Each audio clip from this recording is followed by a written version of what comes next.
So that extreme also comes in the same category as the extreme of the cold season. Now, such people live there, and they naturally, because the sun is less, so they do not grow much, and they can be primitive people, and they can be quite aggressive, like they learn things from the animals, and they could be quite aggressive. So the balance has to be struck, and the balance is that we should desire and act. But the trouble is, in human atmosphere, there is a division of labor, I think. That one part of the country is thinking, another part of the country is acting. Under these circumstances, nothing will work out. So, a balance has to be struck where you have the Sushumna working out. Now, the Sushumna Nadi is the one where one would say is the equator. Is not equator, but is the axis of the Mother Earth. The axis of the Mother Earth is the Sushumna, and that has to act. And when it comes to that axis, it is the one that balances. Actually, there is nothing like a big pole inside the Mother Earth, which we can call it as an axis.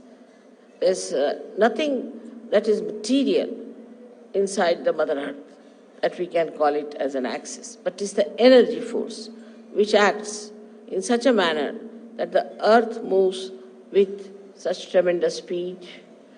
When the cosmos is all spread out so much, it not only moves, but it creates day and night for us, so that daytime we can work and nighttime we can sleep, to give us a balance.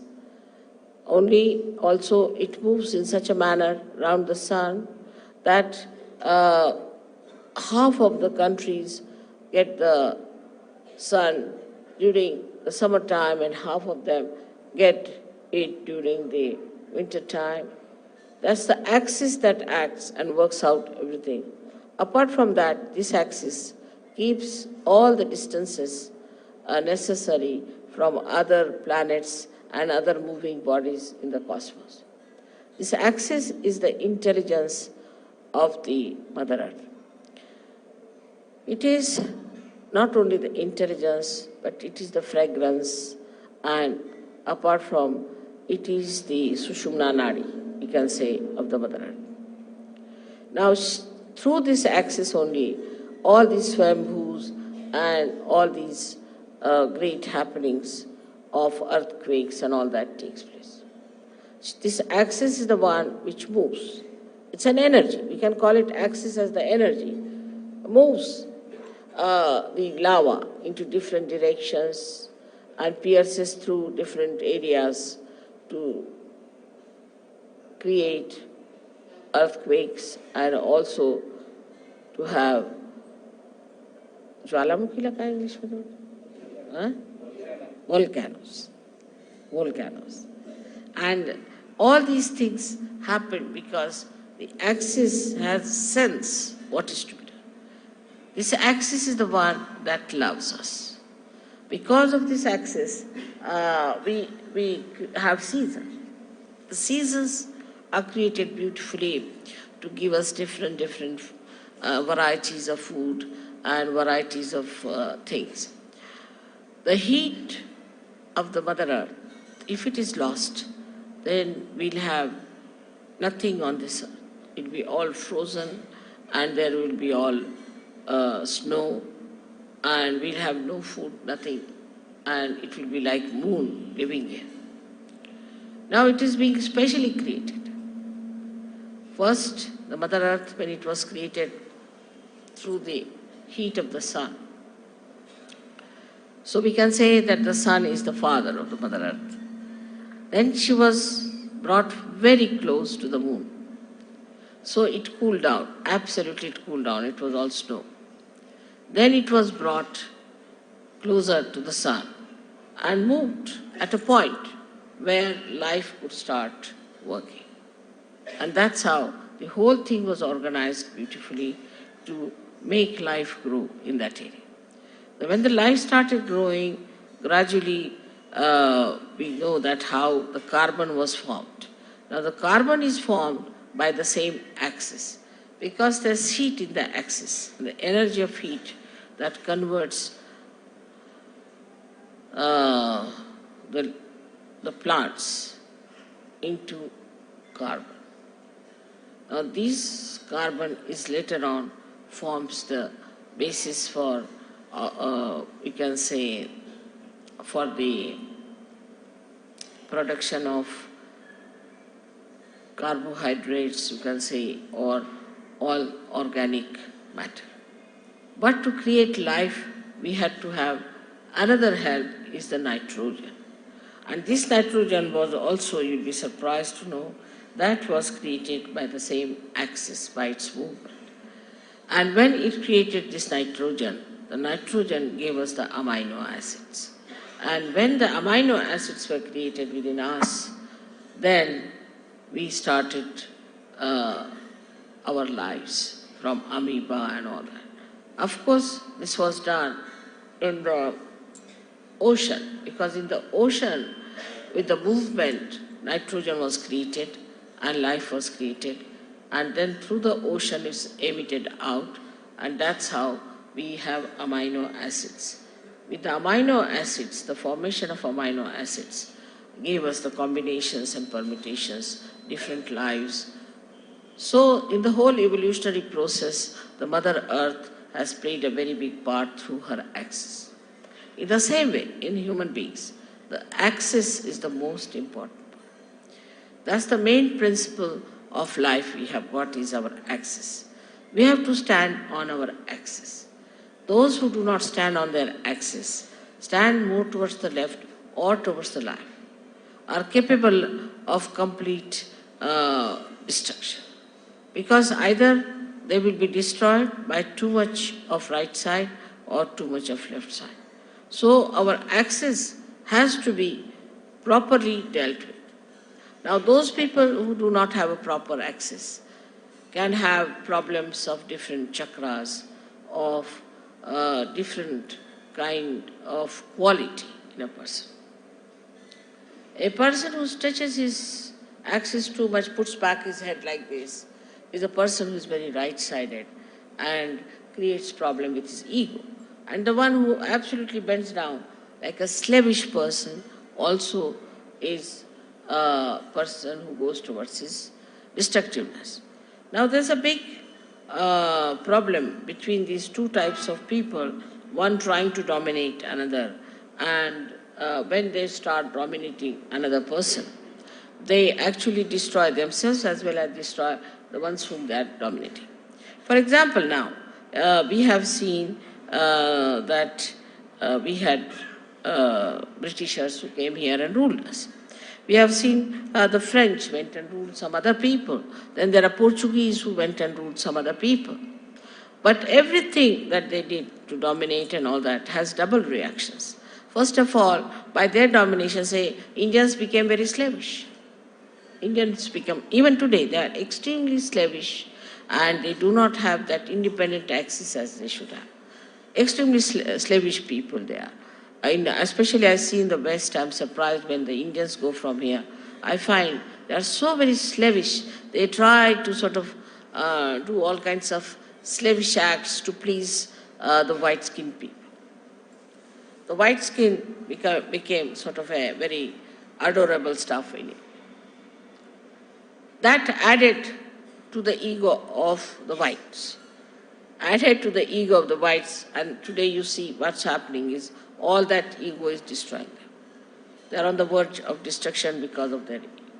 So it is so unnatural and it is so superficial. One has to understand that what is the best within a human being is his axis. And everybody has an axis, and one must respect the axis of every person. In Sahaja Yoga, I don't know you by your faces so much. I know you by your chakras, by your sushumna, what sort of a sushumna you have. If you have a deep Sushumna, I know you as a deep person.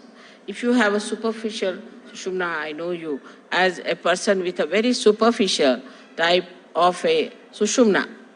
And even if you make up something by sort of being very nice or good or talking about Sahaja Yoga or knowing too much about Sahaja Yoga and saying things which will baffle normally anyone as if you are masters of Sahaja Yoga, I know how deep you are. So the depth on the axis is more important than anything else. Your axis has to be very deep. Now you will say that, Mother, the axis is the same as it is. So how can it be deep? So in the axis, as you see, is made in human beings, is like a 3.5 coin paper-like thing. And the inside of it is the Brahmanadi. The Brahmanadi is a very, very small little, we can call a very, very hair-like thing, where only a hair like Kundalini can pass through. But when the person is deep, this Brahmanadi is bigger, and all the rest of them, which are coiled into each other, are smaller. While the people who are not deep, their outside, what you call the foldings, are bigger than the inside small thing. Now such people could be apparently very dynamic, may look very intelligent, may look very smart, may look to be very good looking, or whatever it may be, outwardly. But inwardly they are not deep. Inwardly, if they are deep, their whole attitude is beautiful. They are very joy-giving people. They are very joy-giving. And the more, if you meet a person of another kind, he may look joyous, he may try to give you joy, but the joy won't be really that deep. It would be like a joy killing. So it is important for us to make our axis deeper. And that is where we lack the proper assiduity, the proper effort we have to put in. Now some people have automatically very deep axis. And some people have very, very, what should you say, a very constricted type of the axis. This axis has to be grown. Now when you come for my puja and all that, I do expand it, I agree. But it is a temporary thing. To retain it at that point, one has to work at home, in the collective also. One has to work very much at home with meditation. But it should be done seriously. It should not be just a joke, to be frivolous, to be stupid. That's not the way. It should be done very seriously in the meaning that it is a devoted task you have taken. It's a meditative thing. It's a prayer to God. You can call it, it's a puja to God. Is to be done with that reverence. Because reverence is the key of achievement. If you have no reverence about yourself and no reverence of others, then it cannot be done. But first you must have reverence for your own life. What am I doing with my life? Where am I wasting it? Why should I waste it? Why should I be deep? After all, there must be some purpose of my life. Am I serving my purpose? Am I doing that? All these things, if they pop into your head, then you will understand it's very easy to fight out your ego. Because normally on small, small things people fight. I've seen that in Sahaja Yoga also, people fight on things like, it's so useless, absolutely useless. To me, it sounds stupid to even mention the way people fight over small things and quarrel. But a deep person, even if he doesn't speak much, even if he doesn't show off much, even if he doesn't sit in the front line, he expresses himself through his depth, because I can work out better through that. So to develop this, one must meditate. Important thing is to meditate. every day, every day, every day. You may not eat your food one day, you may not sleep one day, you may not go to your office one day, you may not do anything that you are doing every day, but you must meditate every day. That's an important point to develop the central constricted part into a bigger area. Now, when that happens, that you start developing it, the first thing you will notice about yourself, that you do not care for any comfort. You're not bothered about any material thing. Whatever it is, you are above it. You just don't bother your head. Let it be. You just don't want to put your neck into a thing where you do not belong. You just get out of it and you think that, oh God, this is too much for me. I just don't care for it. So your whole attention now moves inward. When the attention starts moving inward, then it expands more. This is the inner part, which is called as the Brahmanadi, and starts expanding and expanding. Now, in small things also, say for example, if I have not mentioned somebody and mentioned somebody else, then they feel, oh, why didn't mother mention my name?